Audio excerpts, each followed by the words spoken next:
Alone. I had given my possessions, even my barding, to Calamity. Night Poppy Seed had brought me soiled, filthy slave clothes to wrap myself in.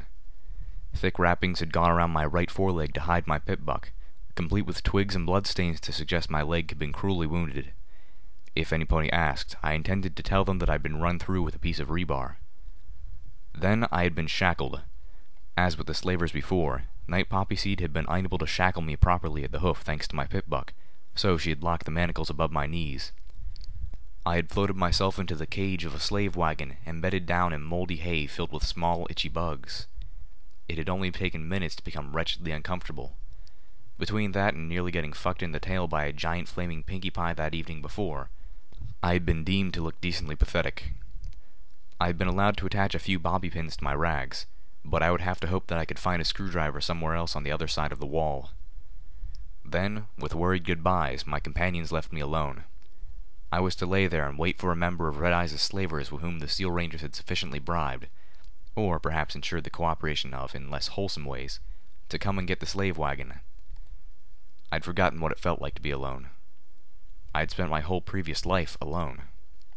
I hadn't had any friends growing up, and my mother, as much as I loved her, wasn't the sort of parent a filly could feel together with. Alone is cold, dull, and miserable. It's a void that aches to be filled, and the little hobbies and distractions that I turned to had never really filled that hole, because it was a hole that could only be filled with companionship.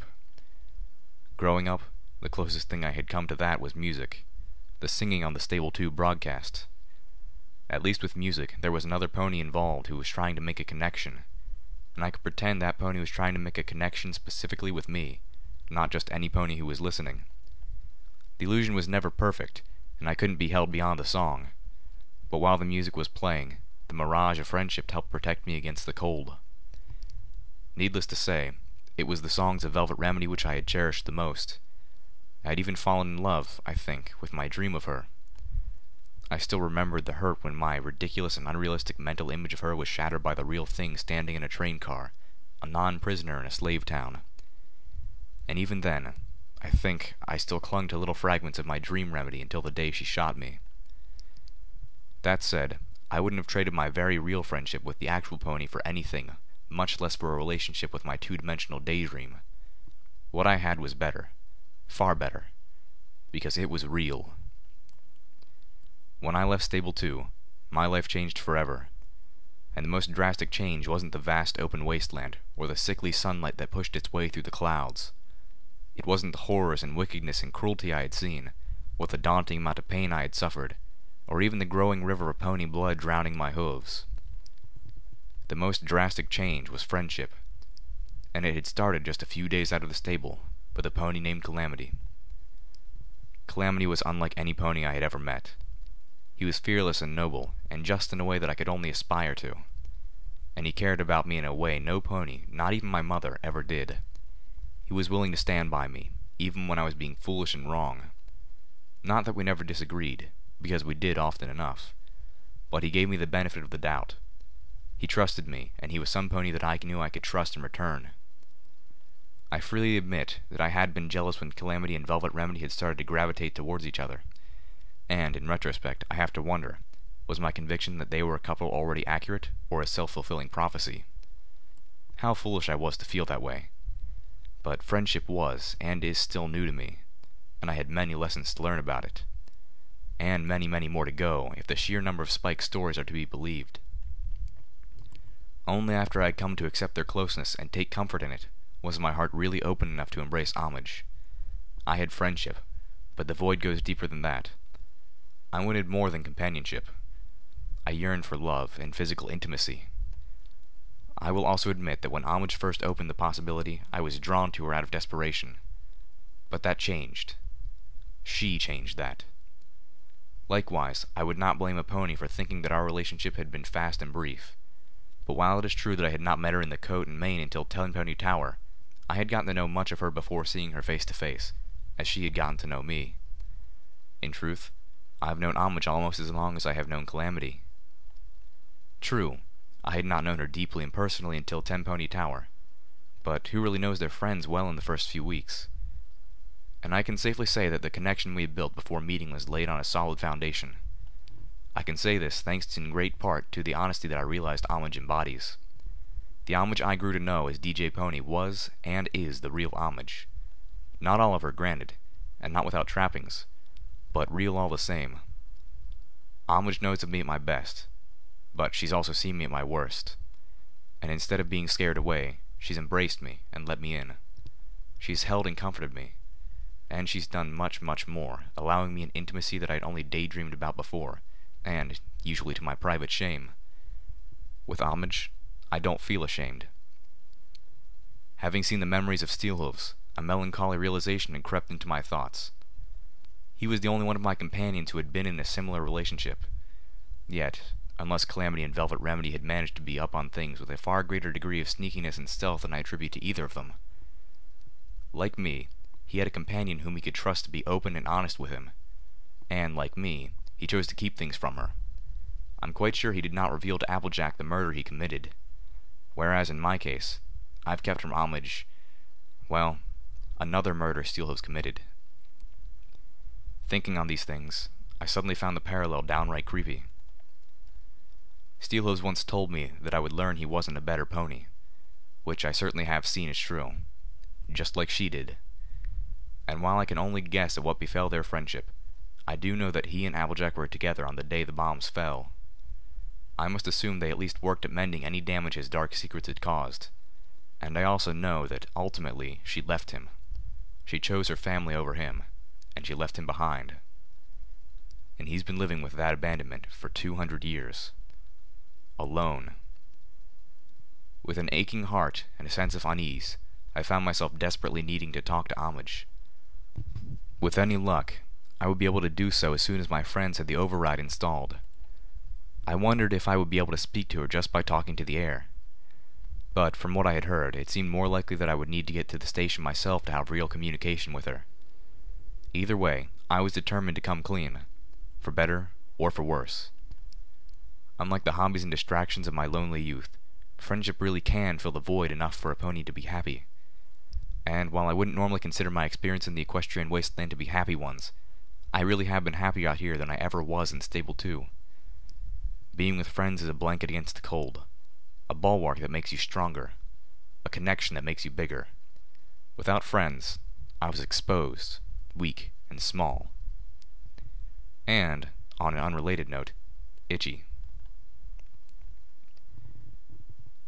Chain link fencing crackled with energy, surrounding a barricaded outer gate. Guards watched with amusement as the slaver pulled my wagon up to the wall. "Only one?" a guard mare called out. She was heavily barded and wore a battle saddle bearing 4 combat shotguns. The sight made me cringe. "A whole wagon for just one. Been slacking, Nash?" The slaver pulling my wagon just grunted. I scratched at my neck with a hind hoof and tried not to wince every time the wagon jolted as it rolled over the broken, rocky streets. I unrealistically hoped that slaves were given baths. "And such a small one, too," a guard buck in a similar barding called out. I noticed that I couldn't see any weapons on him, save for his horn and hooves. I wondered if that made him less or more dangerous. If it wasn't a unicorn, I'd say toss it back in the lake. Itching badly, I really wished I would just be tossed in the lake. It occurred to me, however, that this was not the first time a slaver had suggested unicorns were considered an extra valuable prize. Not entirely surprising, considering that the unicorns in Stable 2 were often expected to go into technical works thanks to the fine manipulation our magic allowed. I wondered what Red Eye was putting us to. I'd probably find out soon enough. While Quadruple Combat Shotgun Pony kept aim on me, her male counterpart threw a lever, killing the electric crackle of the chain-link fence. He hoofed a button, and a section of the fence began to roll open with a considerable clatter. Quadruple Combat Shotgun Pony continued to keep her battle saddle trained on me. A single unicorn pony shackled and caged, as did 2 snipers hidden within steel bunker towers on either side of the wall's inner gate. The heads of patrol ponies could be seen walking the perimeter of the wall on a raised platform just behind it. Even knowing me, it felt like a ridiculous amount of overkill. A griffin arced overhead, checking out the latest arrival, and flew away, laughing. By the you-know-who, Nash. When I first saw this one, I thought you'd bucked your horseshoes and actually brought in a filly. The mare snickered, making me feel even smaller. I was thinking maybe I ought to blow your head off before Stern got a hold of you. Nash, my chauffeur, merely grunted again. "What's this?" the guard buck asked, peering in at me. His horn glowed and a jagged, rusty spear jutted between the bars at me. I cringed back. The unicorn frowned at me and tipped the spear so the head of it caught on the blood-soaked wrapping around my pit buck and pulled it away. Crap. I wasn't even in the gate and the plane was falling apart. "Oh," he said with a smiling grunt. "Think you're a clever pony, do you?" He gave me a cruel leer. "Let's see how clever you feel inside." Inside? Did he intend to rape me? I wondered with a shot of panic. Or just let me go through the gate. The guard mare shot him a look and then gave a cruel laugh. "Oh, please, do it. Here, let me help you hold her down." She gave her companion an evil smirk. 15 minutes of fun, if that. And you'll be scratching at the hay bugs biting your sheath for a week. I felt suddenly thankful for the infested hay. The buck backed up with a fearful look, then scowled at the mare. "You'd really enjoy that, wouldn't you?" "More than life itself." What a disgusting couple. Bah. He hit the button to close the outer gate and waved a hoof towards the sniper ponies. "Let it through."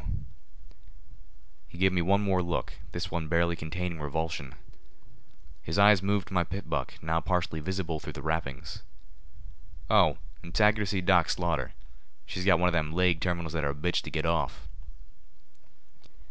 For a pony who'd been so sorely disappointed that she had a pit buck for a cutie mark, I was remarkably terrified at the thought that I might lose it. As best as I could parse the buck's attitude, these slavers had seen pit bucks before, and had ways to remove them. The buck threw the lever, and the fence around us once again crackled and hummed. With a rending grind, the huge metal inner gate of the wall began to lower on massive chains. A drawbridge, complete with a moat on the inner side of the wall. My pit buck began to click urgently as it picked up radiation seeping out of the sludge. The wall was clearly meant to keep any pony from getting out, as much as prevent ponies from getting in. Beyond, I got my first glimpse of the inner city of Philadelphia. Slave masters stood guard over mesh-covered work pits, wearing bardings and gas masks, pointing weapons down to where poor ponies labored beyond the point of exhaustion. I couldn't tell what work they were doing, but I could tell they were filthy, sick, and trembling. A chimney rose out of the nearest work pit. Hellish, red-tinted exhaust poured out of it. I gagged on the stench of unwashed ponies and noxious fumes. A swath of bright yellow and green fluttered around the chimney before perching on a nearby pile of rubble. "Twilight." She cocked her head at me. I was not alone. "Behold," called out the voice of Red-Eye, "we stand on the threshold of a new dawn. With every factory we recover, every mill we rebuild, we move one big step forward towards an Equestria where our children can live in the safety and comfort of modern cities, not grovel in the dilapidated ruins of the past. With the stone and glass and steel forged by these, we can rebuild the homes and towers and lanes of mass transportation that will bestow freedom and prosperity upon generations to come. This, my children, is the very last generation that needs to cringe in caves and scramble for 200-year-old scraps of food." The Philadelphia broadcast poured out of speakers everywhere. The messages and music were non-stop, the constant champion of both slave masters and slaves. Nash pulled the wagon past several more work pits before drawing to a stop in what had once been a chariot lot. I coughed. My pit buck was not shy about informing me that the gas pouring out of the work pit smokestacks was poisonous. The guards had masks, but they apparently couldn't spare any for the slaves.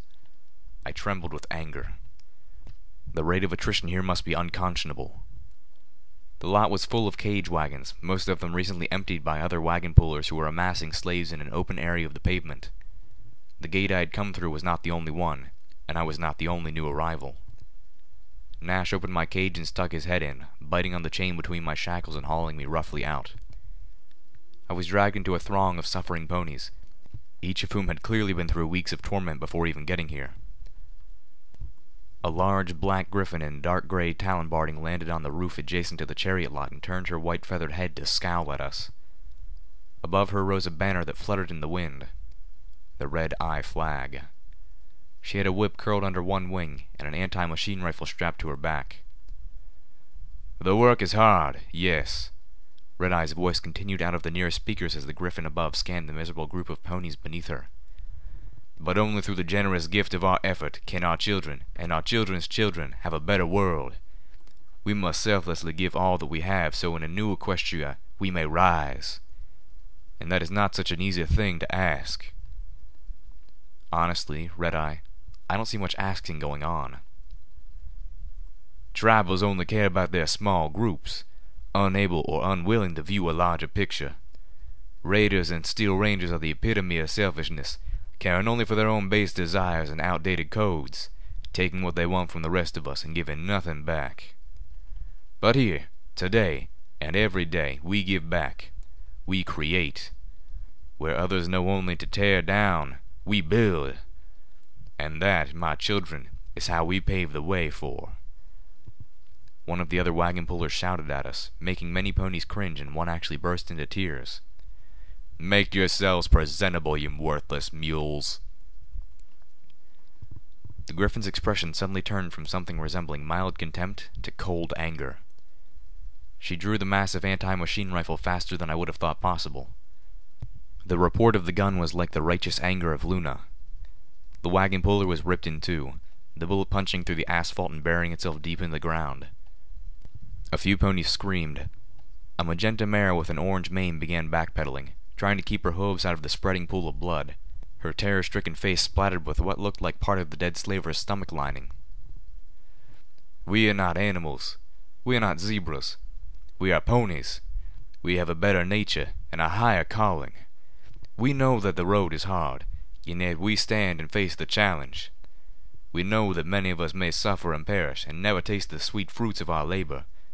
But out of generosity and hope, we give of ourselves anyway, so that others may know a better future. Because that future is worth any sacrifice. And yes, the new Equestria does demand sacrifices." Okay, but pony sacrifices? Red Eye's speech ended. The music began again, uplifting and regal. The griffin looked not to us, but at the cowering slavers. "You do not interrupt when Red Eye is talking." She then turned to us. "My name is Stern," the griffin stated, looking down on her new slaves. "And this is my town." "You are workers," Stern informed us as she paced along the rooftop above. "You work towards the building of a brighter future, a brighter tomorrow, towards the new Equestria which will be populated by unity. Your work is the gift that you give to the future, and you can either give it willingly, or Red Eye will give it for you." I found myself conflicted. I seethed at the treatment of the ponies, which amounted to nothing short of slow and torturous murder. And yet, I understood Red Eye's goal. Maybe not all of it. The whole unity thing was getting downright creepy. But the progress? The striving to make the world a better place at any cost? The same drive had left me flank deep in blood, and I was not apologetic for it. Red Eye will put you to work doing things we probably should be working towards together anyway, although by choice and in safer conditions. Me? I'll put a bullet through your head if you're a raping, murdering blight on pony kind. In both cases, we had decided that ponies who didn't choose their own lives the right way had forfeited their right to live freely, if at all. There was a difference. There was a line between Red Eye and me. It just wasn't as thick as I would have liked. Even so, it didn't change the pain I was seeing and hearing all around me, and that these horrors had to stop. "But most of you ponies don't really care about the future, do you? I can see it in your eyes. You don't give a crap about other ponies. You just care about your freedom. Well then, listen closely, because I'm going to tell you how to free yourselves," Stern said, her voice gruff with disgust and conviction. Part of me wanted to cry out that I did care, but a much stronger part of me listened intently. Unless I could find a screwdriver and an unguarded place to hide, this might be my best chance. "You earn it." Of course you do, I thought.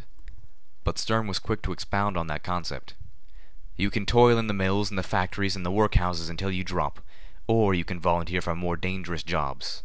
Those who do are rewarded. Red-Eye is a very generous stallion. He gives you 3 options. The Griffin held up 3 razor-sharp talons and began ticking them down. You can choose to work on a stable recovery team. There are a lot of stables in the Philadelphia area, each rich in resources, but stables tend to be dangerous. They often have their own security, or their own unique dangers. I shuddered, feeling a fresh wave of fury. The Griffin scowled. And of course there are the Steel Rangers, who are also after the same prizes.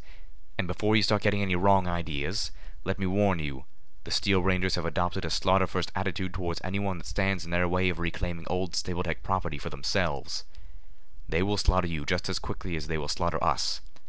And in those rare cases when the stables have still living residents, they usually slaughter them too. At least Red-Eye gives the same options he gives you. My eyes went wide, my jaw dropping. Luna raped them with her horn. You work 2 years on a stable recovery team and survive, and Red-Eye promises you freedom. You'll be tagged, and you'll be allowed to live whatever life you choose. The Griffin gave a knowing smirk. So long as you don't decide to become a bother. 2 years. That was not an option. But I wasn't really thinking about that. I was thinking about how Blueberry Saber and I were going to have some very, very harsh words. I was already considering what ammo to use as punctuation. Curling her second claw, Stern continued. You can work in the Philadelphia crater. Red-Eye has need of radioactive materials, and that crater is a treasure trove of them. If Blueberry Saber was to be believed, and it would be stupid for her to lie about my objectives, then I knew why Red-Eye was mining the crater. He needed material for his rad engine. But working at ground zero of a megaspell strike, even radiation-protective barding, that was a death sentence. Red-Eye has stated that any pony who works for 6 months' worth of full work days in the Philadelphia crater will be treated for radiation sickness and freed. A falsely kind smile crossed her beak. But since he is such a charitable stallion, Red-Eye has recently reduced it to only 4 months. I suspected most ponies suffered fatal radiation poisoning within 3. Your third option, Stern informed us, holding up the remaining talon, is to fight in the pit. The pit is the arena combat. Pony against pony. Each event has 6 rounds, and there is usually an event once every week. More if Red-Eye himself graces us with his presence. The Griffin stared down at us, assessing the pathetic herd of new slaves. If you survive 6 consecutive events, not only do you gain your beloved freedom, but you gain an honored place in Red-Eye's army. She stood up tall, glowering. But frankly, none of you look worthy of such an honor. The black-bodied Griffin snorted. Still, I am honor-bound to give you the option.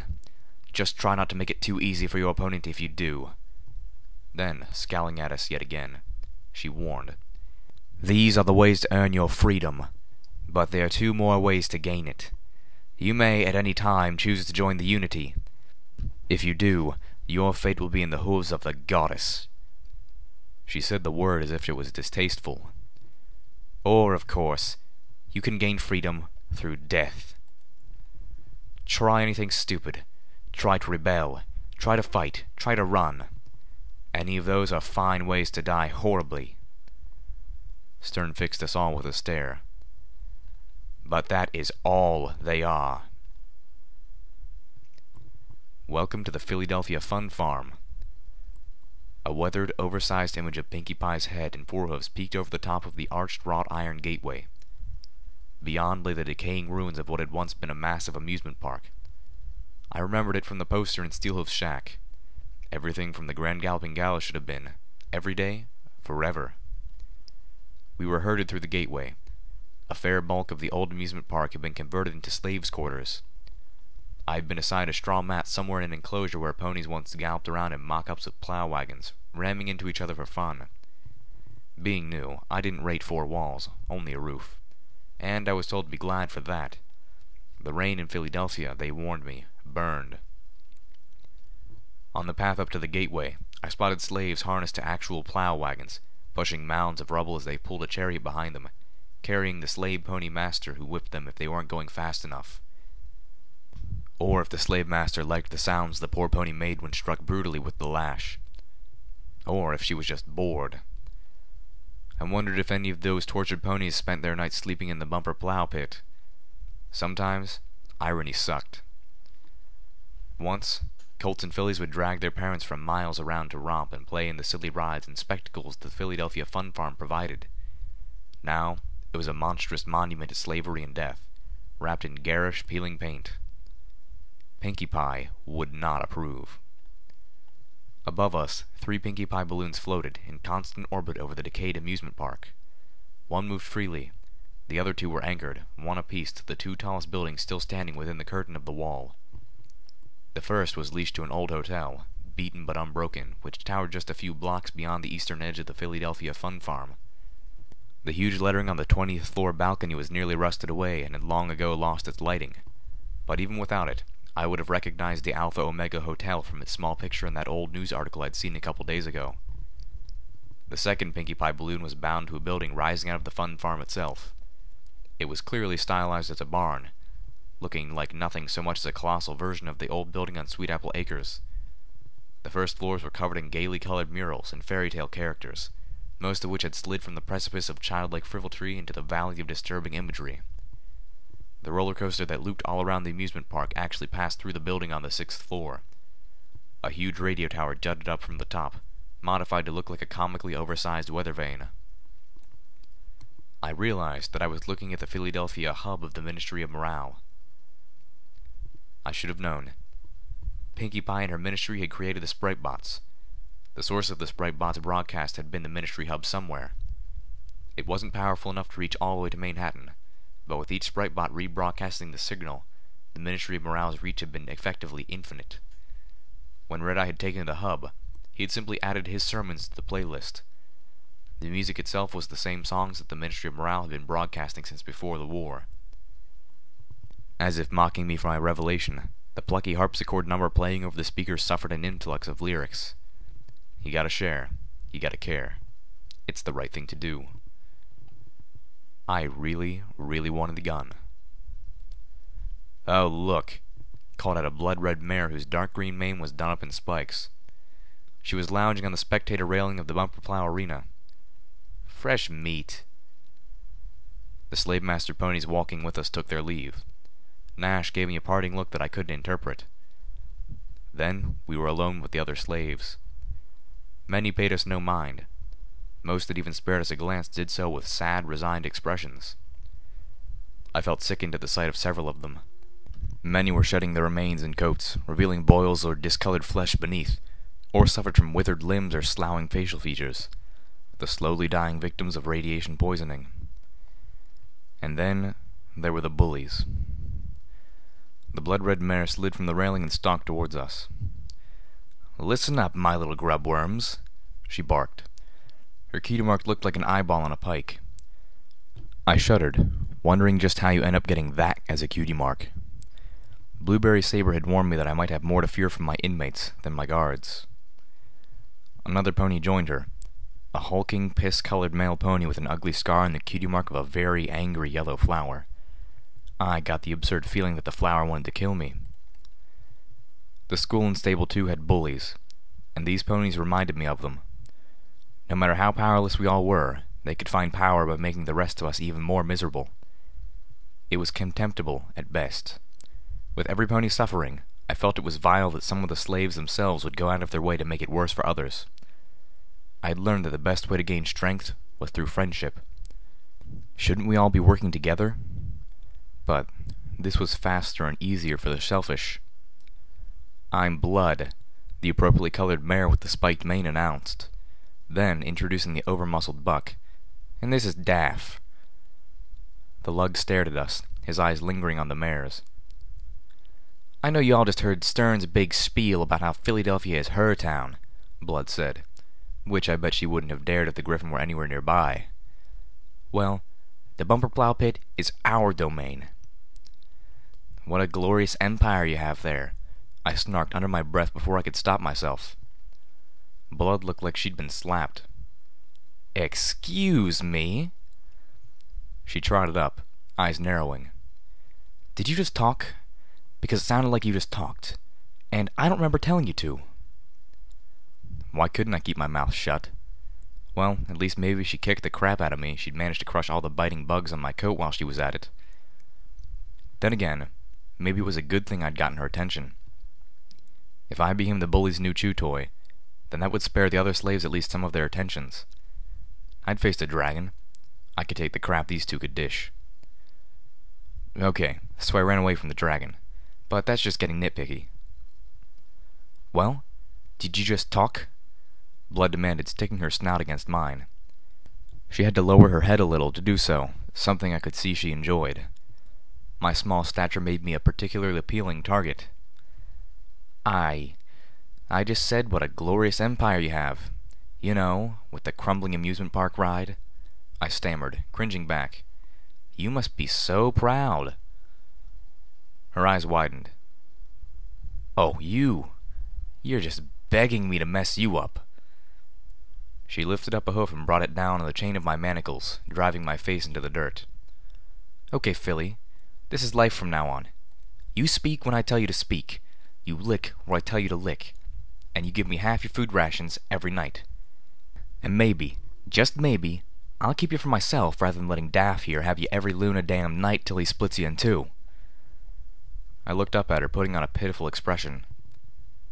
Daff, she called back to the piss-colored brute. Fuck her up. Bad. The lumbering buck approached me with a nasty grin. With pleasure. He spun and kicked.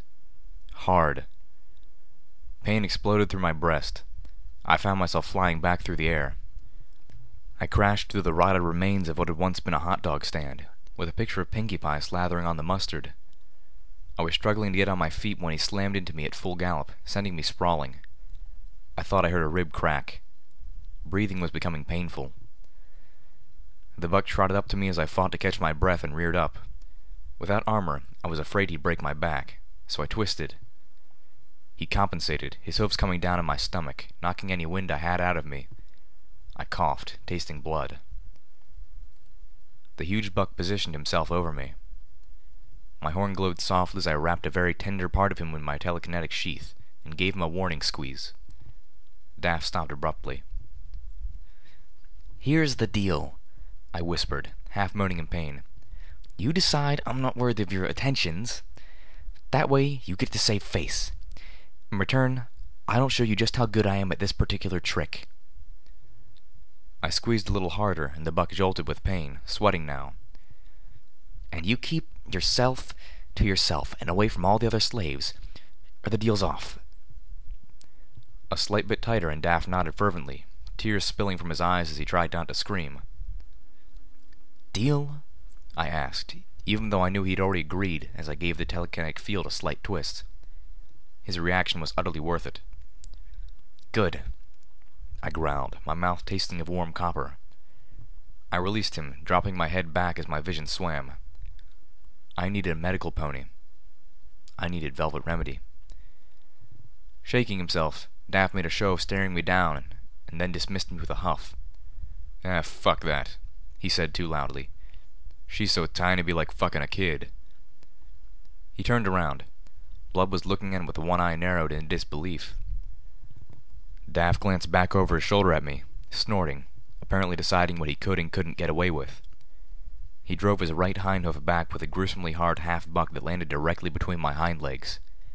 Then he trotted away, basking in the blood-colored mare's obvious approval. I'd never screamed so hard in my life. I have walked through the streets of Philadelphia, cleared of rubble, and seen the steel mill producing steel, the textiles mill producing cloth, and the power plant producing power. Red-Eye's voice sounded proud through the tinny speakers on steel poles that jutted into the ruddy evening air. It is a start, but such a glorious start, and we owe it all to each other. What is this? I asked, half whimpering as a bowl of indescribable mushy stuff was shoved in front of my nose. The smell made my deeply bruised stomach convulse in revulsion. Oatmeal, the slave pony claimed flatly, scooping up a bowl full of the same discolored glop for the next pony.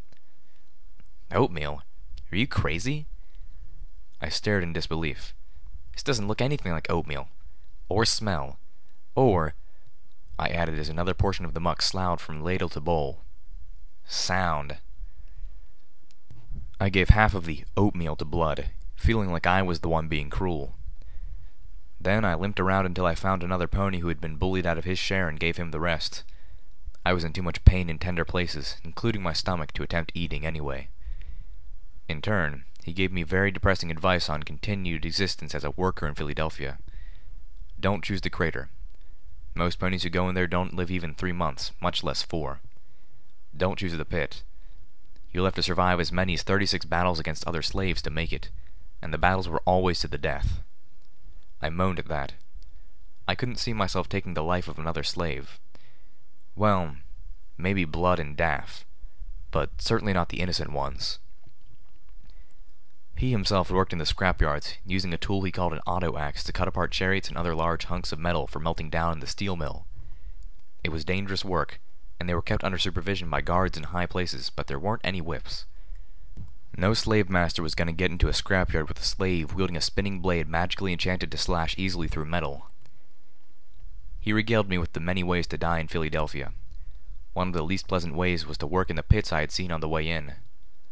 But fortunately, he said, those were reserved for ponies who try to escape, or worse, sabotage Red Eye's work. What are they? Philadelphia has a bit of a Parasprite problem, the pony told me as he ate the remainder of my glop. Apparently there was a massive infestation, maybe 3 or 4 decades before the megaspells. Supposedly they wiped it out, but Parasprites are still really persistent. He licked the bowl while I tried not to gag. A couple years back, Red Eye's bucks were blasting their way into one of the stables that was pretty close to the crater and cleared open a pocket full of the damn things, all irradiated to hell and nastier than ever. Bloat sprites? I asked, but he shook his head. Nah, bloat sprites is what happens to Parasprites when they get themselves tainted. Big and mean, but don't tend to reproduce, and that's a blessing, you trust me on that. He looked at me gravely. These little buggers are irradiated. Big difference. So, what do they do? Oh, same thing they've always done. Eat and spit out more. The pony fixed me with a stare. Only now they're carnivorous. They eat ponies? Oh, Celestia. And those chimneys. The buck cocked his head. Well, that's where we incinerate the nests they find. Only way to make sure they stop reproducing is to kill them with fire. He scowled. Problem is, there are some ones in the deep nests that don't get properly cooked by the exterminators. They wake up from the heat, fly out. The mesh on the work pits make sure they don't get too far. And one of the guards always has a flamethrower. Especially after that one mare had one of them buggies flying to her throat. They ate her from inside out. Pure nightmare fuel. I really wished I could unhear that. But as bad as that was, on the top of his lists of way to die was unity. I know what that bastard Red Eye says, but I've known plenty of ponies who volunteered for unity and not one of them ever came back. He confided in me. According to some ponies, the goddess, whatever that's supposed to be, is turning them into those big alicorn critters we see hereabouts. But if that was true, then I figured there'd be a lot more of them. And do you think one of them bothered to come back and say hello to friends, being as they can fly and all? I didn't think it helpful to tell him that there were probably more of them than he thought. My mind was already processing the other information. The pseudo-goddesses had no cutie marks, and were at least guided through a telepathic source. My mind reeled at the possibility that transformation removed their individuality and sense of self completely. Doing that to a pony would be worse than murder. Night was chilly, and I had no blanket. I lay in the rat-chewed old mat which had been the bed of the slaves before me, most of whom were probably dead now. The mat was so worn it felt harder than the cement beneath it, and so stained that I didn't really want to touch it. But it was all I had. My body was badly bruised, and it still ached to breathe. My rib had been cracked, but thankfully not broken. I tried wholeheartedly to ignore the worst of the lower pain. Part of me wanted to kill Daff as painfully and bloodily as possible. Part of me wanted to curl up and cry. I fought down both urges. Considering what I did, and threatened to do to the piss-colored bastard, I think part of me wanted to show that I could take what I was willing to dish out. Mostly, though, I had told him so he could save face. And as much as I hated it, I had to acknowledge that that is exactly what he did. The sky above was black with reflective tinges of orange and red. With the fall of night, all the forges and fires and other glowing things were more pronounced, giving the Philadelphia ruins an infernal cast. The worst was the subtle red tinge to the air that became a luminescent glow within the massive pit where the megaspell-carrying missile had struck, missing the massive industrial sectors of the city to find the heart of the civilian housing. Darkness never truly fell in the core of the Philadelphia crater. A gust of wind brought a deeper chill and a choking, acrid smell with it from somewhere deeper in Philadelphia. A few of the other slaves coughed in their sleep. I shivered and tried to breathe without inhaling. I missed my friends. I wondered if they were okay. In my mind, I had begun playing through all the mistakes I had made, all the ways my plan could have gone wrong. Somewhere not far away, I caught sight of a small burst of green flame. Getting up, I slipped quietly out, bringing up my eyes forward sparkle to help me find the balefire phoenix. My heart felt thankful for the company as I spotted her perched on a sign shaped like a smiling Pinkie Pie holding up a hoof. You must be this tall to ride the Fun Farm wheel. Behind her, the massive iron structure of the wheel rose above the park like a mechanical eye, watching us balefully. Twilight hooted musically at me. "Thank you," I told her earnestly. I didn't think I could make it through this trial alone. I considered asking her questions, or requesting that she ferry a message to Velvet Remedy, or half a dozen other things that I dismissed in turn. Instead, I chose to just sit there, resting my head against the two-dimensional Pinkie Pie and enjoying her company. "Well, let's put you to work," Mr. Shiny said, looking me over. Mr. Shiny was the slave master pony in charge of assigning work to new slaves, and I thought he had a deceptively kindly voice. "I see you've got a pit buck, and you should be tagged for a visit to Dr. Slaughter, but I figure we can hold off on that." He gave me a smile that seemed personable but had no real warmth. "What do you say we put that thing to use instead?" I was still terribly sore and walked with a slight limp, but he didn't seem to notice, or at least not care. I was sure he put ponies to work who were in much worse shape. "What do I have to do?" "Well, there's a building in town that's been infested with Parasprites, but this time we can't just go in with flamethrowers, so we could use a pony with a pit buck," Mr. Shiny explained. "That thing can spot targets for you, right? We'll send you in there with environmental barding and with a lower-powered magical energy weapon. Shoot the damn things until they're piles of ash." How many are in there?" The fretful nightmares of the night before replayed themselves in my mind. "Oh, it shouldn't be more than 50.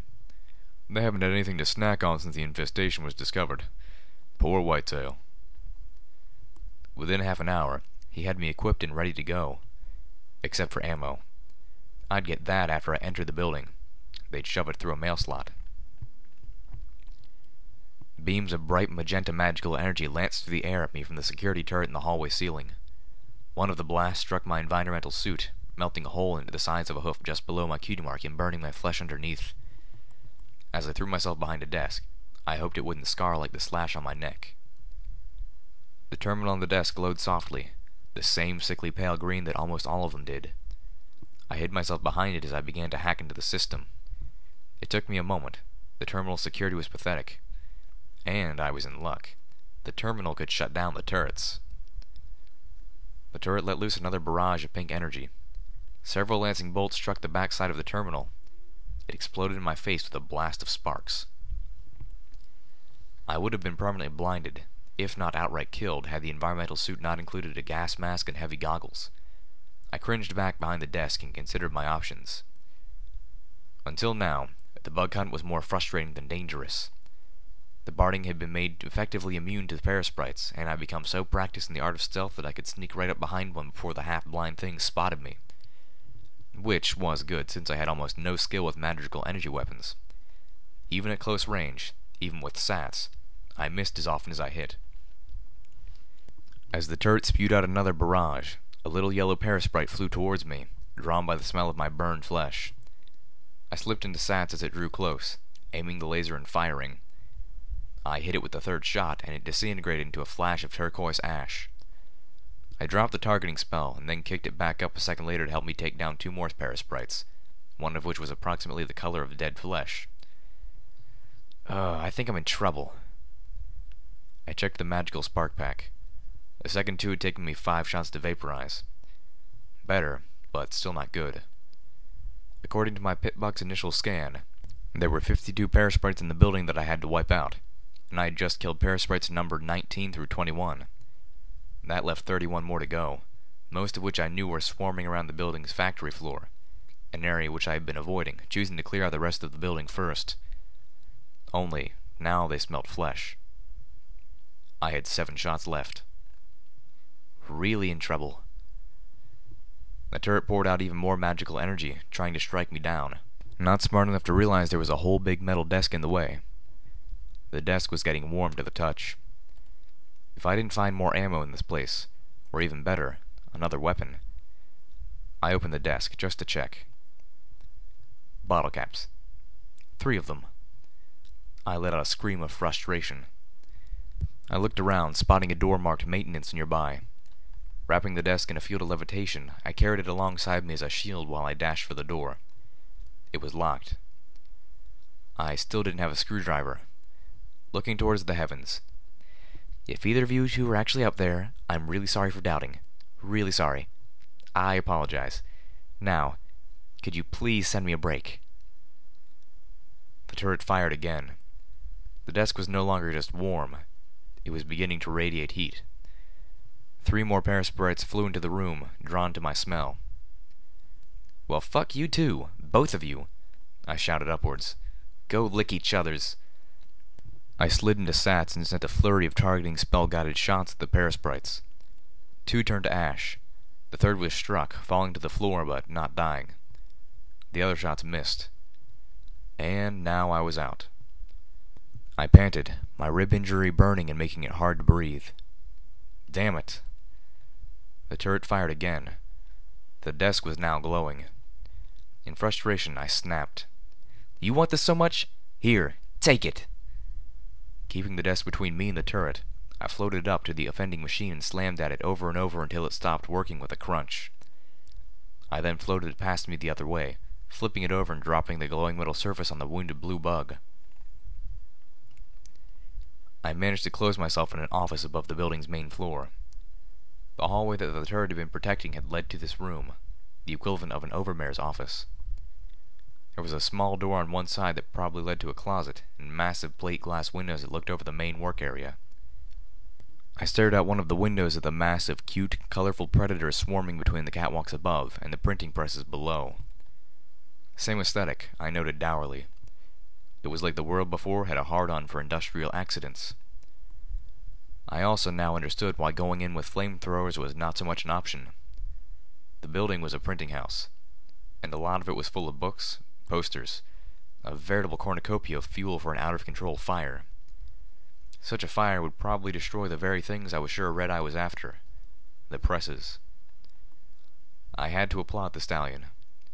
He had power, steel, textiles, and now he was working on bringing back mass publication. As far as I could tell, the only book that had been written and distributed on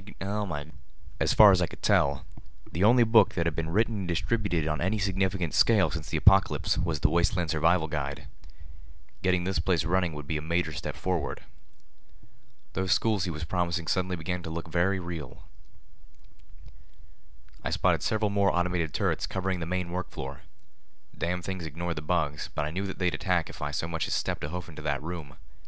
I was in no shape to deal with that many Parasprites, much less the damn turrets. The room had a desk with a still-functioning terminal. I sat down and began to hack, hoping that I could turn off any other turrets from here. The password, interestingly, was Generous Souls. Welcome to the Ministry of Image, Philadelphia Hub, Miss Periwinkle. How are you this fine morning?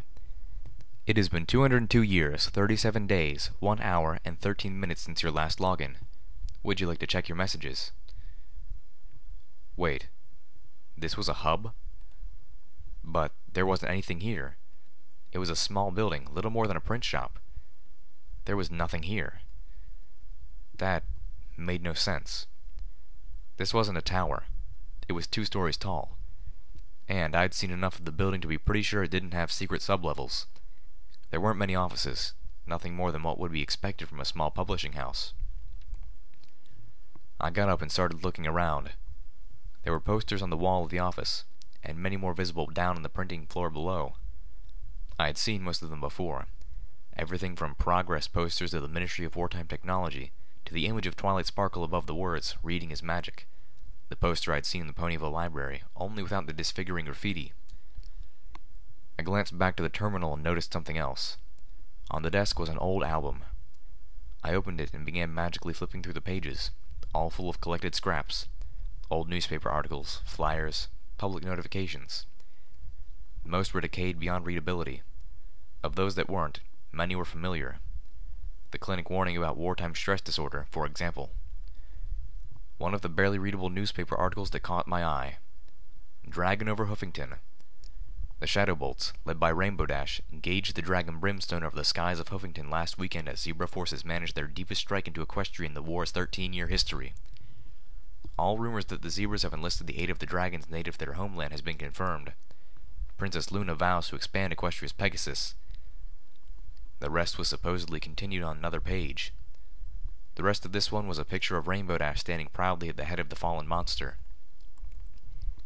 It was the sort of image that would have branded Rainbow Dash as a national hero in the minds of ponies for generations. I closed the book and looked back at the screen. And I began to understand. I thought back to the Pinkie Pie poster that first alerted me to the existence of the ministries. If I had been asked, I would have said the Ministry of Morale had been the first I had seen. I would have been wrong. The Ministry of Image was the first one I had seen. Only, it hadn't gone by that name.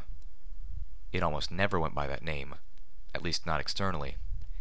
In fact, I suspected that Principles of Proper Pony Speech was supposed to be an internal document. The Ministry of Image didn't seem to do projects of its own. It worked in service of the other ministries. It created their materials, their books, their posters, their flyers, and, in one case, even their armor. Every poster associated with one of the other ministries.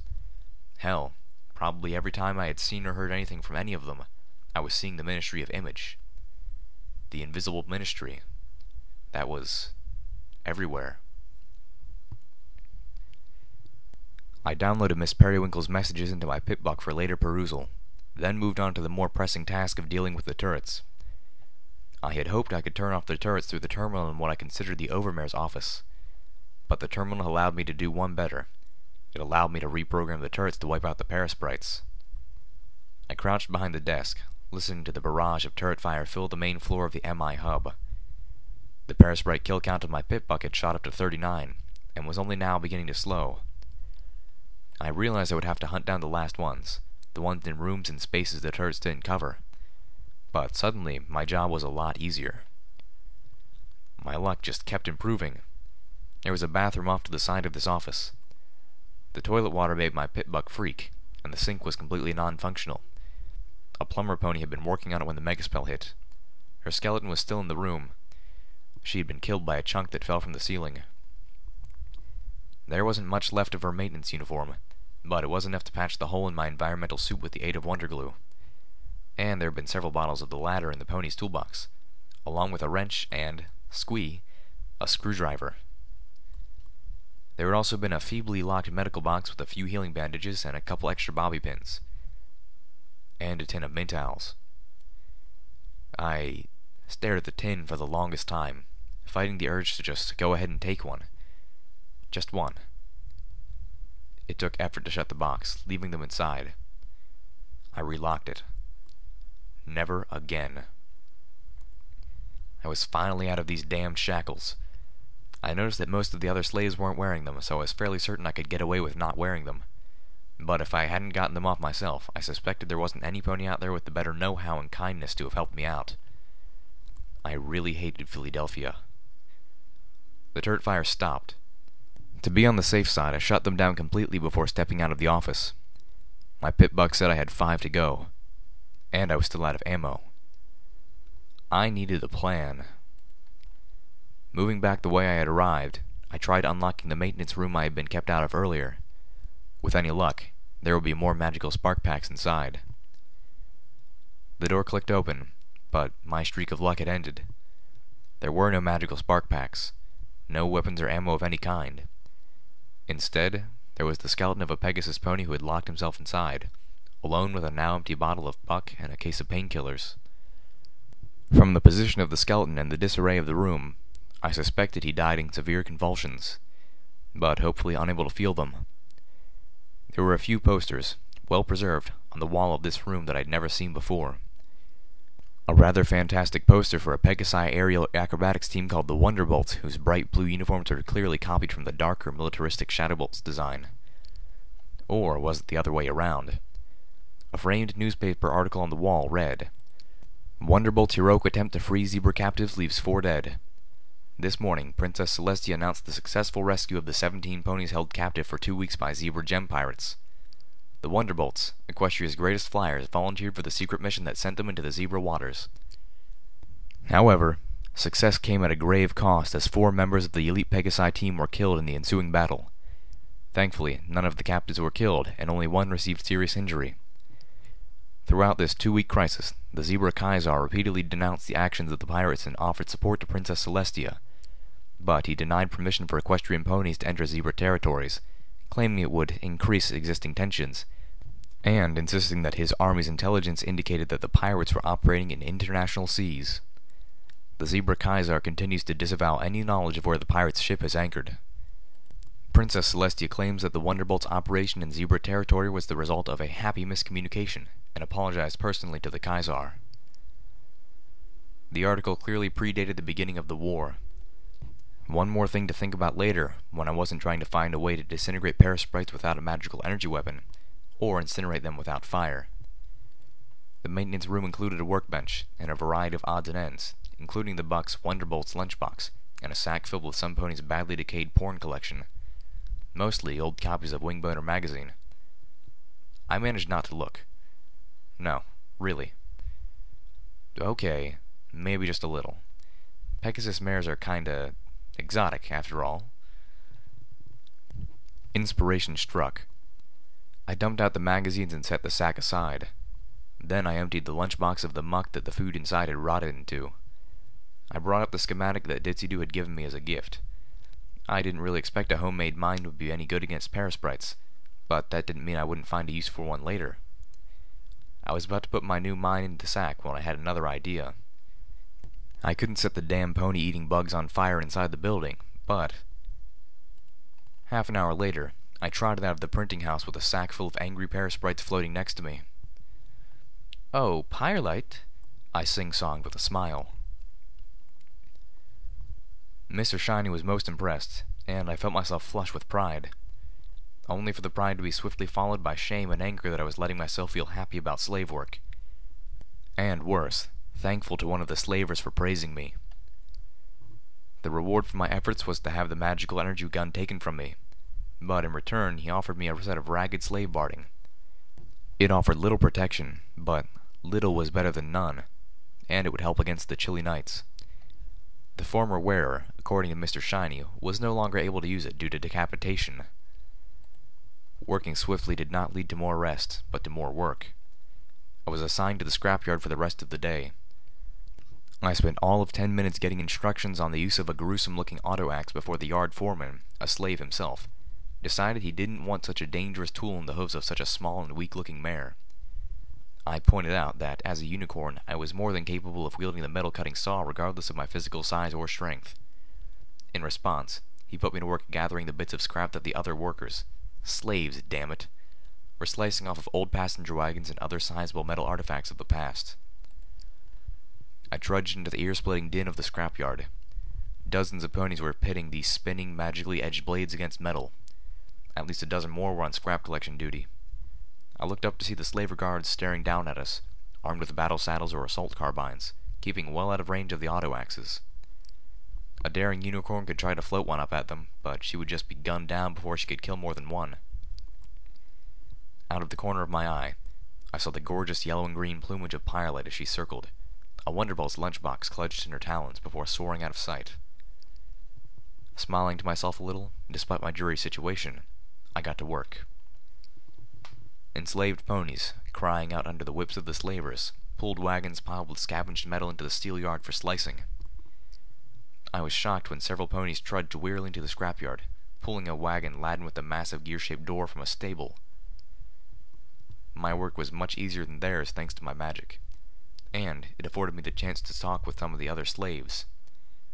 They were not a chatty bunch, quick to remind me that too much talk made the slavers nervous, and it was a quick way to get your tongue cut out. But I was still able to glean a few tidbits which convinced me that the only places likely to find either the schematics of the Rad engine or Red Eye's research into bypass spells were the Alpha Omega Hotel or the Ministry of Morale hub. The Alpha Omega was being used for special housing. For the lower floors, this meant housing for pit fighters. Being on the fast track to brutal death at the hooves of other slaves didn't come without compensations. A much nicer place to bed down, shorter work hours, and, if rumors were true, access to a still. Who or what was housed in the upper floors was apparently a closely guarded secret. "The only other place to get booze in all of Philadelphia," one of the slaves claimed as she let her auto-axe cool down before going again at a 3-yard-long section of what had once been a stable wall, "is the Roma Bar. Slaver hang out on the other side of the wall."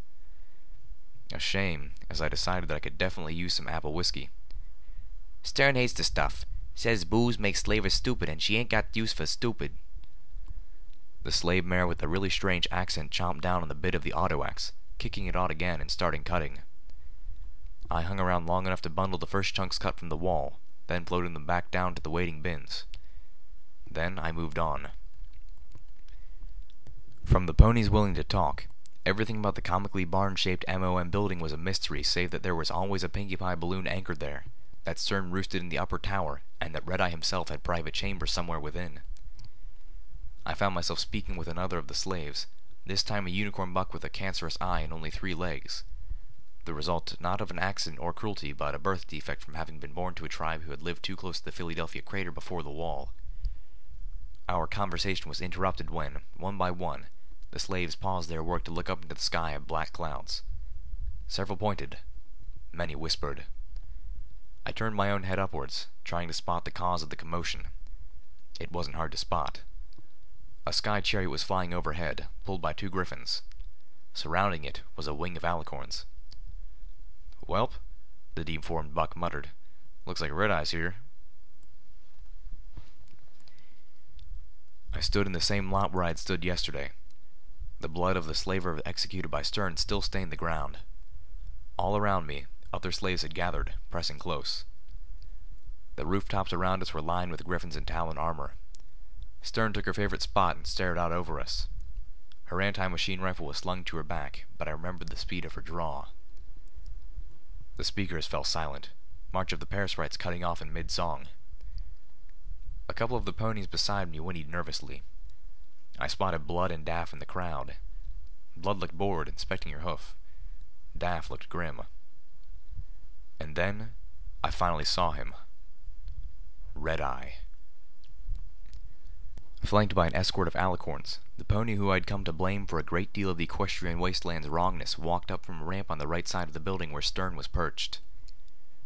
Red Eye was a strong, able-bodied earth pony stallion with a crimson coat, and a few light scars around the blank flank where his cutie mark should have been. He had a jet-black mane and tail which were practically groomed, and he wore a black cape that was slung to droop off his right side. I could only see the left side of his body clearly as he strode towards the center of the roof, but his left eye was distinctly blue. I wasn't sure what I had been expecting. Hell, I think I'd been expecting an alicorn monster the size of Pinkie Pie's balloon. Some twisted and evil being radiating explosions of power. Or something equally as absurd. Red Eye was just a pony. I could end this all now. I just needed something big and heavy. I could float it over his head and drop it. Even if the griffin spotted me, even if Stern gunned me down, I could accept that just as long as I could take him with me. One of the alicorns looked out over the crowd, her eyes quickly finding me. She spread her wings and took to the air, keeping a protective watch. Damn it. They remembered, and they weren't going to let me pull the same trick twice. I realized with a chill that the alicorns knew I was here, and so did their goddess. Which, I suspected, meant Red Eye did too. this was a stupid plan. In the middle of the roof was a strip of railing which had once held a sign. Red-Eye trod up to it, the other two alicorns taking positions on either side of him. He turned towards us, putting his forehooves up spread out on the railing as he stared down. I gasped, my world suddenly lurching out from under my hooves. "Workers, welcome and thank you for joining me." Red-Eye was even more charismatic in person, his words oily smooth and devilishly persuasive. But I was barely hearing them, my gaze transfixed on the red glow that came out of the metal sheath around what should have been his right eye socket. A cyber pony? Red-Eye was a cyber pony? I was staring in the face of a level of technological advancement that soared way beyond terminals and sprite bots. Red-Eye had cybernetic implants. How? Where did he get them? When did that sort of technology even become possible? My gaze traveled down his body, searching for other signs of augmentation, and locked on his right foreleg. Red-Eye was wearing a pip-buck. Red-Eye was a stable dweller. "I have demanded a lot from you in the name of the future," Red-Eye was saying as I shook myself out of my utter stupor. The crimson cyber-augmented stallion even wore his pip-buck on his right foreleg, which was uncommon. Just like me. "But I would not call for anything from you that I would not demand from myself," Red-Eye claimed, looking over us. The red beam of that targeting eye flashed as it swept over me. "As you can see, I was gifted, through no merit of my own, with a privileged upbringing that the good ponies of our equestrian wasteland could only dream of. I lived in a stable where such luxuries as safety, food, and clean water were taken for granted. Our water talisman alone could have given life-sustaining nourishment to thousands, but was instead being used for frivolous joys like our atrium's fountain." He frowned, shaking his head. "Observe my eye. My stable offered medical and technological advancements far in excess of even pre-war civilization. Ponies in the highest rank of stable tech conspired to make my stable an experiment in rulership the Earth Pony way. Celestia suckle me." Stable 2 had always known a unicorn overmare. I tried to imagine a stable under Earth Pony rule driven by the same push for progress and industry that had dominated the thinking of the Ministry of Technology. What could they possibly have accomplished over 200 years of isolation? Well, cybernetic implants for one. I realized I had lost track of Red-Eye's speech, and chided myself for not paying closer attention now that he was actually right in front of me. But I couldn't help the oozing sense that I was looking into a dark and supremely fucked up mirror.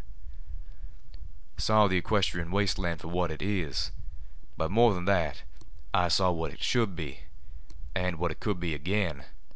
That night, for the first time, the goddess whispered to me."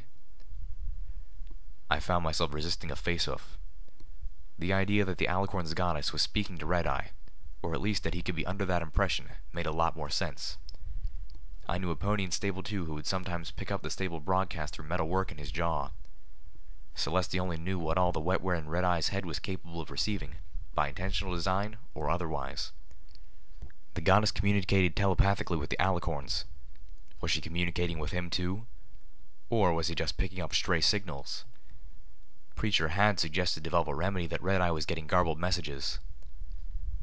"And the first thing that she showed me was how wrong my stable's teachings were. How actually repulsive our beliefs in Earth Pony supremacy were. No breed of pony is greater than another. We are all slaves to the equestrian wasteland, and it is only through our work that we can be free." As Red-Eye talked, I could remember the twisted versions of stories and history that I had seen in Stable 24.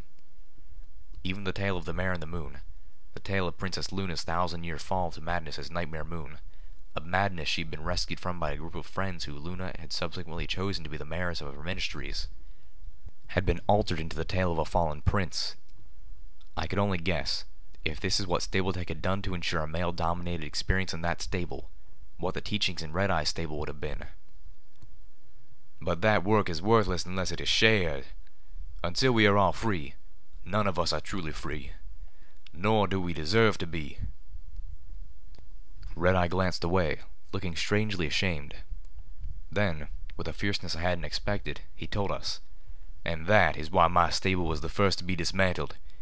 its doors and supports torn out and melted down, its concrete walls and floors cut apart to make the foundation stones of the cathedral, the fortress we are building on the site of my former home, to be the new capital of our new Equestria, and the new home of our living goddess. I reeled. The ponies of my home were the first to join the army of the Children of Unity, or, in the case of many, they became the first workers in these very yards where you work today. I saw the bounty of our stable shared. The water tower has been given to a struggling town which now knows the joy of clean and pure water. I focused the great minds of our best science ponies towards the task of our coming age. The only thing that remains of my home is the cloak I wear as a reminder, Red Eyes claimed, smiling down at us. Everything I ever had, I have given, as you do today. His eyes, both mechanical and natural, looked over the ponies in the crowd. His voice was paternal. And I could not be prouder of all of you. He glanced back to Stern. The black-colored griffin nodded her white-feathered head, but her beak twisted into a scowl of dislike the moment he turned away. The alicorn in the air continued to circle, keeping her eyes out for unidentified floating objects. Looking to us again, bathing us in his smile beneath the slate-colored clouds, Red-Eye announced, "And so, I come bringing this gift of respite. Tomorrow shall be a day of rest. None shall labor. Furthermore, the bounty of the Roma Bar stills will be made freely available to you, for those who wish to taste the finest horse whiskey Philadelphia has to offer." The words of the leader of our slavers was met with clapping applause and shouts of joy. It was insanity. The gratitude of the crowd made as much sense as our oatmeal. I looked around and found a few ponies who were not celebrating. One of them was Daff, although Blood seemed to be cheering for both of them. Red-Eye grinned kindly and then waved his hoof for quiet. The roars and stomping died away uneasily, as if strangled. "And I have also arranged for entertainment. 2 full events in the pit, with seating for every pony to enjoy." He looked down over us. "That is, of course, if I can get some volunteers." The quiet became a hard silence. The slave ponies looked to each other. "And we have 1, Red-Eye announced as he looked into the crowd. "Any more?" I looked around to see which pony had volunteered for the blood sport. Daff was holding up a hoof. Blood was staring at him in shock. Then, slowly, in a show of companionship that I thought beyond the vicious ex-raider mare, Blood stood next to the piss-colored stallion and raised her own hoof, lowering her head to sigh. "Fuck you, Daffodil," she muttered. "I hate you so much." Red-Eye's voice counted out. "That's 2. Everything went to hell about an hour after Red-Eye's speech. I was making my way back towards the bumper plow structure when a mare's scream jolted me into a run. The scream was coming from inside a building whose decaying paint job proclaimed Philadelphia Fun Farm Mirror Maze and House of Wacky Reflections. The mare screamed again, and I charged inside. The interior of the building was dark and dusty, the air filled with motes, the floor covered in shattered glass. I levitated myself a little as I moved, not wanting to cut my hooves. The place was a maze, just as advertised, but very few of the mirror frames held anything more than a few nasty shards jutting against their backboards. Old graffiti suggested that a raider band had once used this place for fun of their own design. "No! Get off me!" the mare cried out, and I skidded to a stop as I recognized the voice. It was Blood. I heard laughter and a buck's voice, husky and cruel. "Now why shouldn't you have some fun tonight? It's only right, seeing as how you're gonna die in the pit tomorrow." I heard a grunt that sounded like Daff, and then the sound of wood impacting pony flesh. I trotted forward until I caught a scene reflected in the remaining third of a shattered mirror. 2 slave master ponies had blood pressed against the wall. I could see blood flowing from her back where the jagged fragments of the mirror behind her were cutting into her tails and flanks. One of the raiders was a unicorn, and he was floating a lever-action shotgun at Blood's face as he pressed lewdly against her. The buck next to him covered her with a sawed-off shotgun, almost identical to the first firearm I had ever seen. 3 more slavers were piled on Daff. One, a mare, was trying to beat him into submission with the butt of her rifle. My heart flared with rage. I felt my nerves ignite. A pony in my head tried to remind me that I couldn't start killing slavers. That my only chance to get at Red Eye required keeping a low profile until I could get close. That I still had a lot of work to do. That I really didn't want to save that sadistic bitch and her rapist buck friend anyway. What the hell was I doing risking my life? Risking everything for them? And absolutely none of that mattered, as the slavers learned when the glare from my horn was matched by the light that flooded over hundreds of deadly sharp shards of mirrored glass.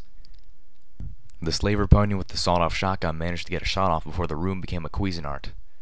He missed. The particularly bloody murder of 5 slavers was not going unnoticed. The one shot fired had drawn attention, and now I was running through the maze, trying desperately to figure out my way out while slaver guards in heavy barding and battle saddles gave chase. I'd left Blood and Daff alive and in shock. The corridor decorated with a scene so bloody would have made raiders envious. I had snatched up the lever-action shotgun and the mayor's rifle, but I hadn't had time to search the remains. I had only the ammo currently in the firearms. According to my eyes forward sparkle, that wasn't much. 2 shots in the shotgun, 12 in the rifle. Red marks on my EFS compass told me that 2 more guards were ahead of me. They undoubtedly had the building surrounded outside. My only hope was to get out of here and change terrain before there was enough time for more than the closest slavers' forces to be brought to bear. I wished I'd chosen to bring the stealth buck after all. The red marks moved, weaving through the maze, drawing closer. I crouched down, hiding, shotgun ready. The moment the first guard's head appeared in the corridor, I slid into Sats and opened fire. The slaver guard went down hard, bleeding from a hole in her torn throat. The second was right behind her. I put the only other shot I had into her face, centered on her left eye. Then, I discarded the lever-action shotgun and galloped ahead. I heard shouts, and the galloping sounds of armor-shod hooves on the shattered glass behind me. Ahead, I spotted an open doorway, Twilight pouring in around the slaver pony positioned there. She was a unicorn, and was floating a riot shield in front of her as she finished setting up a chain gun in the entrance. Fuck. I drove into another passage and back towards a dead end as I weighed my options. The slavers behind me were getting closer. I bumped into the mirror behind me, a splash of cold washing over my body from the touch. I turned, looking into the only fully intact mirror in the house of wacky reflections, and froze. Staring back at me was me, but not me. The little pip staring back at me was wearing cobbled-together raider armor. She was shot to hell, dying, her body giving out as she glared at me with a swiftly deteriorating battle stance, her gaze daring me to make another move. I shrank back in horror, turned, and ran, right into the path of the chain gun.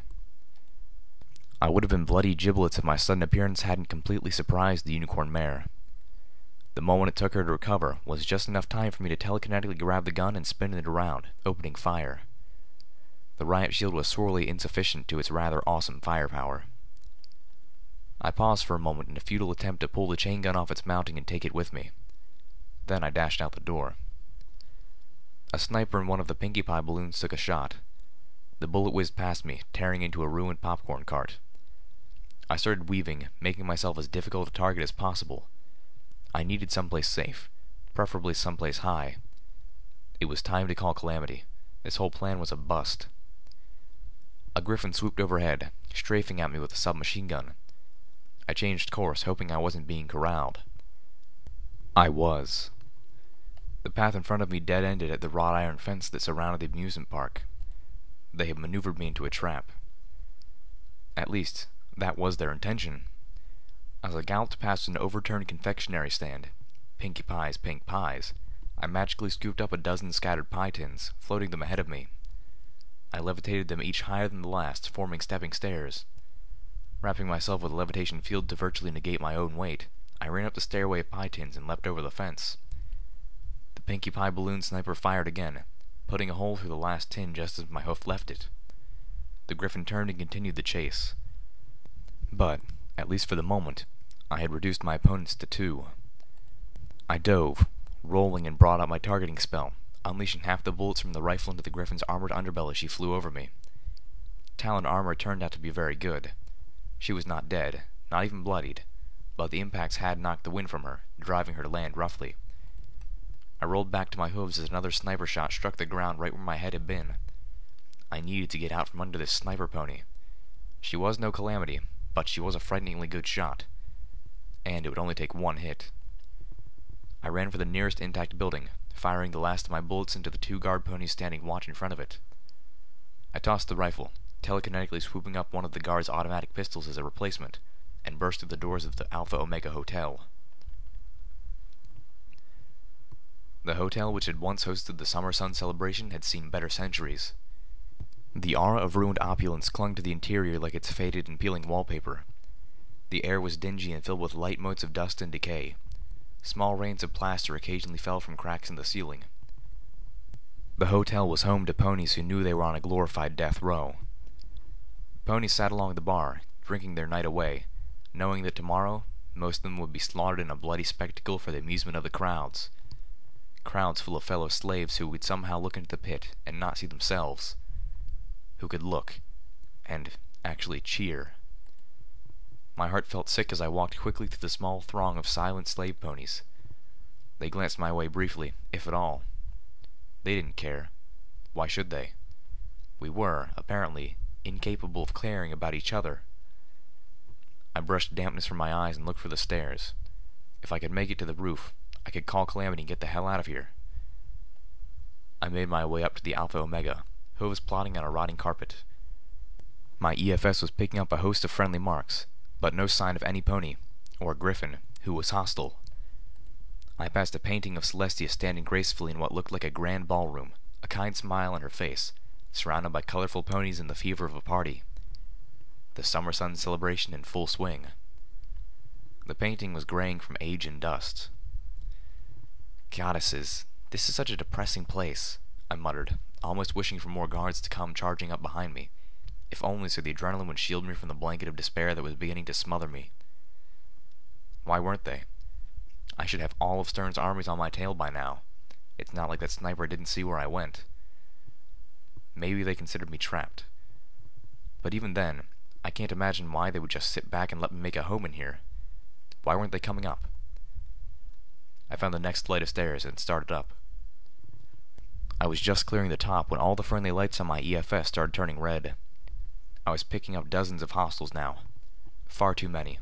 The lights blurred together, making it impossible to identify the positions of individual opponents. I floated up the automatic pistol and crouched low, hoping I could sneak past most of them. The door opened, not by hoof or horn, but by the telekinetic pull of a unicorn pony on the other side. I immediately slid into Sats, targeting the colt before he even saw me. And froze again. A colt. The child, who was floating a single-shot shotgun next to him inexpertly, wasn't even old enough to have a cutie mark. Beyond him, I saw other children. Young fillies and colts, all looking well-nourished, well-cared for, and annoyingly well-armed. The room itself was brightly lit and recently painted in cheery colors. The worst of the cracks had been repaired, I suspected by magic, and the air was considerably cleaner. Unlike every other building used by either slavers or slaves, this floor had been restored to a fair reflection of its former glory. My eyes widened further as I spotted what was clearly a schoolroom through the doorway opposite this one. Red-Eye's words echoed through my head. Our nation's young ones are and have always been my highest priority. All that we sacrifice, we do for them, to give them a better place. The scene before my eyes was simultaneously wonderful and horrifying. Young children, ripped from their homes and their families, and given to the caring of loving, approving mares and stallions. Their real families were dying in the city below, trapped and enslaved behind the wall, while they themselves were being given the best possible care, probably the best possible life in the equestrian wasteland. And they were being taught education, indoctrination. Of course they loved him. They would be ready to kill for him. Red-Eye was building schools, and he was about to have the ability to print his own textbooks. This scene was going to be repeated everywhere. I couldn't do it. I killed Sats. I couldn't sneak past all of them, and I just couldn't fight them. "Hey!" the colt called down the stairs. "She's up here!" I turned to flee, only to see a midnight blue alicorn moving silently up the stairs towards me. I would have faced Swift if I had been given the chance. I had actually wondered why no one was coming in after me. By the goddesses, how could I have forgotten some of these monsters can turn invisible? The alicorn's horn was glowing.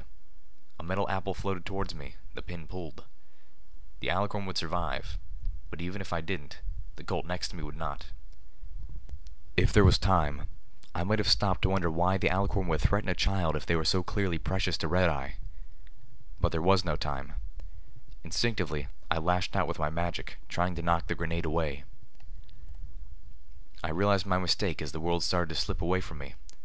The last thing I saw in this world was the alicorn dropping the illusion that surrounded the memory orb. They remembered. They learned. And I had been bested by my own trick. Everything shot into almost brutal sharpness. Colors were more colorful, the lines around objects almost vibrant. The sunlight was sunnier than I ever imagined it could be. Bright and warm and glorious beyond belief. I could smell the bush I was standing beside, the flowers, the nearby grass. I could smell the two ponies I was watching. The sweat on Applejack would have made me stir in recently wounded places if this had been my own body. It was not, however, a fact to which I was hyper-aware. I could feel a slight burning on my left forehoof, as if I'd recently touched a hot stove. I had an itch on my cheek, an odd pain in my hind legs that was barely noticeable, a tingle along my back. There was a familiar and delicious peppermint taste on my tongue. Oh no. With dawning horror, I realized that my pony host was high on mentals. Oh, please no, I can't take this. The effects were nowhere near as pronounced. I was getting the heightened perceptions, but none of the other effects. Still, it was too comfortable, too alluring. "Howdy, Fluttershy," Applejack said, greeting her friend with a smile as the yellow Pegasus landed gently on the grass, as if worried about hurting it. "Hello, Applejack," the Pegasus said meekly. "So, what brings around these parts?" "Well," the shy Pegasus looked down, crossing one leg over the other. That is..." Applejack rolled her eyes. "Good gravy, girl, just spit it out already. Something wrong?" The Pegasus took a deep breath and then said in a rush, "Are you looking for a close mare friend? 'Cause if you were, we could, you know." She paused, all too obviously having no clue what good mare friends did in the privacy of their own beds. My host stifled a giggle as Applejack's eyes went wide. Then she scowled, trotting past the deeply blushing Pegasus to slam her head repeatedly against a tree. When she finished, she turned to Fluttershy. "All right, that's enough. What is it with all my friends hitting on me pretending I'm a filly fooler? Y'all know better, and y'all are straight." She took a step forward. Fluttershy eeped and took one step back. "Fluttershy, I know you, so be straight with me." The pun was probably not intended. "Well, Did Rainbow Dash put you up to this?" Applejack demanded. "Oh," Fluttershy squeaked, but shook her head. "No." Applejack looked dubious. "So you're saying you just thought this up, all by your lonesome?" Fluttershy shook her head. "So Rainbow Dash did put you up to it?" No," she insisted softly. My host began to move, silently creeping out from behind the bush. "But some pony did," Applejack sussed out. Her yellow friend nodded. "Who?" My host had moved up behind Applejack so quickly and stealthily even I hadn't seen it happen. Still, it bewildered me how we could possibly have been standing this close, and neither of the ponies seemed to notice us. Were we invisible? It certainly wouldn't be the first time I had found myself in a magically hidden being who was spying on the ministry mares. But I was clearly an Earth pony. Applejack turned around, only to find herself nose to nose with my host. Spooked, she jumped away so fast she toppled on her back. "Pinkie Pie!" "Hiya!" I felt my muzzle say, hearing the words in a high-pitched but pretty voice. "Aw, you caught me!" "What in tarnation are you—" The blonde-maned orange pony stopped, then faced us while still lying on her back in the most undignified position. You, this has all been one of your and Rainbow Dash's practical jokes, ain't it? Yep, I heard myself say happily as I began to bounce. Bounce? Applejack pulled herself back onto her hooves, staring at me and my host crossly. Care if I ask why? Well, you've been a total mope pony since the funeral. Of course I have, Applejack shot. I buried my brother. And you've been working really, really hard, Pinkie Pie plowed on. And you haven't been getting any time out, or going to parties, or seeing your friends, and you haven't talked to a buck in like forever. Applejack huffed. How would you know if I've... She stopped abruptly, realizing just how stupid a question that was considering who she was asking. Fluttershy had slipped back a ways, almost hiding. And you're all worked up and stressed out, and you're gonna burn yourself out if you're not careful. And you like really, really, really need to get laid. Applejack hung her head. Pinkie Pie was incorrigible at best. This ain't gonna end if I get myself a buck friend, is it? Nope, Pinkie Pie announced bouncily. How the hell could she bounce on all hooves like that? I was inside her and I still couldn't figure it out. Well, would it help if I said there is a buck I've had my eye on? Pinkie Pie stopped bouncing and stared off into space. The itch on the side of her cheek migrated to her chin. She looked back to Applejack. Yep, that's the truth, but itchy chin means you haven't told him yet. You gotta talk to him. Applejack sighed. And if I do, this nonsense stops. I watched the world rock as Pinkie Pie nodded enthusiastically. My host started chanting, "Do it," rambunctiously as she bounced around in circles around Applejack. Fine. Applejack reached out a hoof and stopped Pinkie Pie. On one condition. What? Y'all gotta swear. Applejack turned at Fluttershy. Both of you, that Rainbow Dash don't hear a word of this. But, Pinkie Pie started, if Rainbow Dash doesn't know, how we should know it's time to stop the prank, silly? I can deal with it from Rainbow Dash, Applejack said sternly. At least now that I know where it's coming from. A buck friend of mine, well, he's got a kind of funny name, and I think Rainbow might not be able to keep herself from messing things up. Wow, that came out badly. Applejack seemed to realize it too.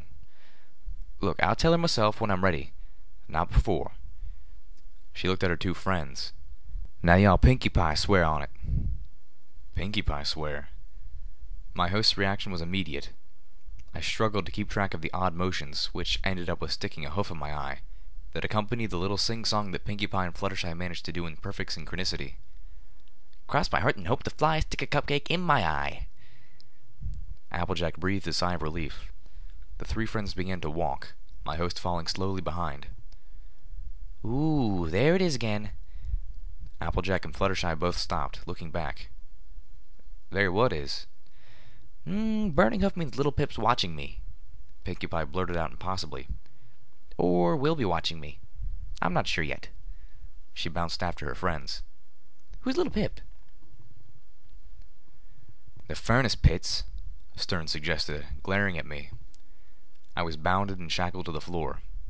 And as if that was not enough, two green-coated alicorns stood frozen beside me, trapping me inside a shield. Not only had I done most of the things that Stern considered a death sentence, I had done them with aggressive results. I had still failed, but she took the time to name each slaver I managed to kill before my inevitable capture. No, said Red-Eye, eliciting a look of shock and displeasure from the griffin. The cybernetically augmented stallion walked up to face me. I'm feeling particularly generous today. I doubted I would not much care for his definition of generosity, but the horrific tale of a pony being devoured from inside by an ever-growing number of Parasprites left me thankful all the same. Addressing me directly, Red-Eye asked, Do you think I'm a monster? Bluntly, I answered, Yes. He shrugged. Because of course I am.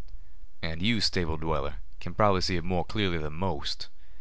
Because you and I are a lot alike, are we not? Not even slightly, I hissed, lying through my teeth. Red-Eye chuckled. I've heard of your exploits. I think we are more the same than you would like. You've just had it Easy so far. Enraged, I spat. Easy? You think what I've been through out here has been easy? Red Eye gave me an almost fatherly smile. The fact that you can still stand there and judge me tells me so. You have had hardships, I'm sure, but you've never been forced to give up your principles for the greater good. To sacrifice yourself and become a monster because it was the right thing to do. Oh, how I disagreed. You couldn't do it even to escape, he noted, for which, by the way, I am very grateful. Had you harmed even a hair on one of those children... He paused, then simply said, Thank you. Red-Eye turned towards Stern. His cape fell into view, a rough rectangle made from stable security barding. The number 101 was visible in yellow against the black cloth. Take her back downstairs and keep her under shield. Tomorrow, she fights in the pit. Lined up in the darkness with 5 other ponies, I spent an hour rummaging through the recorded messages of Miss Periwinkle. Most were worthless, but one was actually from Ministry Mare, and not the one I was expecting. Dear Miss Periwinkle, the voice began. I found it odd to hear an audio message addressed like it was a letter. It was a pleasure to hear from you again. The new posters for the libraries are absolutely perfect. I hope it will not be a burden to have 200 produced by next week. I also have a more delicate matter to ask you about. Let me preface this by saying that for decades now, ever since she taught me her gem-finding spell, Rarity and I have gotten together at irregular intervals to swap magical spells. I must admit, and please believe I do not say this to brag, it has been a long time since she brought anything that I hadn't already learned myself. That is, until 3 days ago. I was thrilled to see that she had learned a trick that I had never seen before. She had enchanted a small mirror. To look into it, you would see your reflection, just as with any mirror. But if you touched it, or focused your magic on it, then a spell within the mirror took... Well, the way she put it, the mirror took a picture of your soul. Then a second enchantment allowed the mirror to show that image. As Rarity told me, the mirror could show you what you would look like on the outside. Or on the inside. I must admit, I wasn't ready for what I saw, and I'm still not sure about it. But that's personal. Rather, I wanted to ask you if you could give me any clue as to where Rarity may have learned enchantments like that. I know Rarity would refashion any magical spell until it was customized to her wishes, but honestly, I've been scouring my books, but I've found nothing that even remotely resembles these spells. I know you've worked closely with her for the last few months, so I hoped you would have an idea. Also, it's hardly worth mentioning, but the spell felt... cold. Not like Rarity's spells at all. Anyway, this is mostly just a matter of rampant curiosity, and I ask that you please not mention this to her. But if you have any idea, I would really appreciate it if you let me know. Your friend, Twilight Sparkle. I deleted the messages from my pip-buck, but kept that one. I sat in the silent darkness with 5 other marked souls and waited. The noise outside told me that the seating around the arena was quickly filling. I heard Stern, her voice magnified over the speakers, welcoming every pony to the bloody show. I heard Hooves pounding bleachers in applause. My face twisted in disgust. How could they? This was sick. Earlier, a slave master pony had attached a sheet to my flank, covering my cutie mark. She had snarled and whispered to me her fondest desires that my suffering be deep and excruciating and very slow. She had known one of the rapist slavers. The only reason I had survived being numbered was because Stern was watching, but she still got away with covering the bottom side of the sheet with some sort of stinging powder that was making it hard for me to concentrate. I was number 3. Blood and Daff were numbers 1 and 2 respectively. They sat closest to the gate, looking out at the arena, a large plot of broken cement underneath a cage from which several barrels were suspended. I could see pressure plates set up like mines all over. Neither of them had spoken to me, going out of their way to ignore my existence. I couldn't decide whether to be hurt or relieved. It used to be an ice skating rink, the blue-colored buck with number 4 on his flank said conversationally. Apparently the owner of the fun farm had a thing for ice skating. I'd just be thankful Red Eye removed the water talisman and put it to better use. These fights are brutal enough without having to do 'em on ice. I tried to imagine that, and just couldn't. Outside, the crowds began to chant for the first fight, their hoof stomps falling into a unity that would make the goddess proud. part of me wanted to hurt them. And these were the ponies I was trying to save. "Hey, consider yourself lucky," the blue buck joked. "Being number 3 ain't bad. Any pony told you how these things work?" I shook my head. The roar outside rose to a crescendo. There was a loud buzz, then a clanging sound as the gate was levitated up by a unicorn no pony inside could see. "Round 1, Stern's voice boomed. "From the red gate, all the way from the rock farms, we have Cinderblock. This is his second event, so you know he's got some hooves on him. And from the black gate, she's tough. She's mean. She's a raider with a body count higher than the spikes in her hair. It's Blood." Blood got up, looking dejectedly at the open gate for a moment, then held her head up and trotted out, putting on a brave face that I didn't believe even a little bit. "You see," number 4 was telling me, "there are 2 gates. We're the black gate. Each gate has 6 fighters, randomly numbered. If you survive your first round, you'll be pitted against the next opponent from the red gate. Event lasts till all the opponents from one gate are dead. The survivors from the other gate live to fight in the next event." I looked at Blood and winced. "So basically it sucks to be number 1. I couldn't believe I was feeling sympathy for the vile raider mare. "Well, it's a give and take," number 4 said. I looked at him quizzically. "I mean, if you're a high enough number, it's possible you won't have to fight at all. And any pony who survives 6 events is set free. Doesn't matter if he actually fought or not." I got the feeling that number 4 had made it at least through one event just that way. "You even get a spot in Red Eye's army," he added enthusiastically. I considered pointing out to him the sort of position Red Eye would likely appoint him to if he never actually won a fight, but I kept my muzzle shut. The sudden roar of the crowd snapped my attention back to the arena. Blood was down, soaking in a pool of her own, well, blood. Cinderblock, an athletic-looking light gray buck, was rearing his hooves in victory. The fight had lasted only seconds. My heart sank. "What are the benefits of being first again?" I asked dully. Number 4 leaned close, apparently unable to comprehend personal space. "Well, you see those barrels? And you see those plates?" I nodded to each. "Step on a plate, barrel above drops. Now, the barrels are full of nasty stuff, usually radioactive goo, but sometimes it's something worse. I heard they once had one filled with tainted ooze." I shuddered, looking up at the cage that had been constructed over the arena, and the barrels hanging from it. A few griffins flew high above, watching the show with binoculars or through rifle scopes. My eyes caught a swinging door built into the cage, kept closed by a simple padlock. "Round 2, Stern cried out. "From the black gate, we have Daffodil." The crowd broke into snickers and chortles as Daff got up and stepped out into the arena. He took one look at the bloody corpse of his companion, and then locked Cinderblock with a hard stare that I could almost feel from behind him. Daffodil charged at the light gray pony. Cinderblock ran, not towards him, but towards one of the pressure plates. The barrel above didn't exactly drop. Rather, as the gray pony raced across the plate, the underside of the barrel swung open, and dozens of mines rained down, hitting the ground and bouncing in all directions. Daff changed direction with a deftness I would not have expected. The mines were rigged for fast detonation, only beeping once before exploding in a flash of smoke and shrapnel. Cinderblock had almost been fast enough, but his hind legs were peppered and torn as he was flung forward.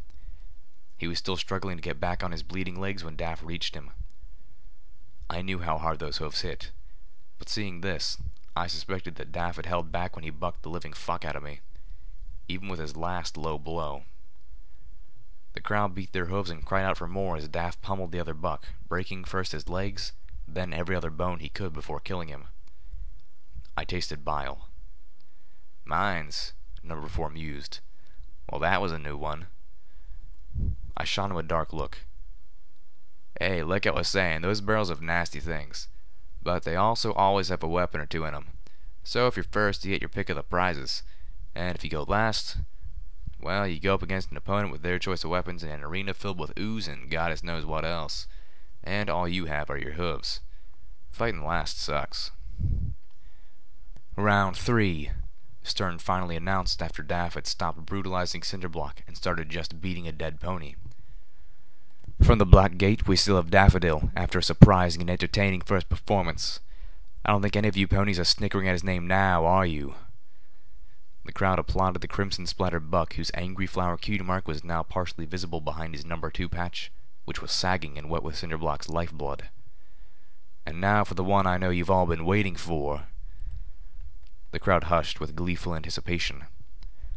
From the Red Gate, she's demonic, she's exotic, and she's never lost a fight. Give it up for our champion 4 events running, Zenith. My first thought, struck in my brain at the word exotic, was a Pegasus mare. The idea of facing a flying opponent in this arena was terrifying. And if she was as good as advertised, I would be facing her as soon as she finished killing Daff. The Red Gate opened, and Zenith stepped out into the arena to absolutely thunderous, overwhelming applause.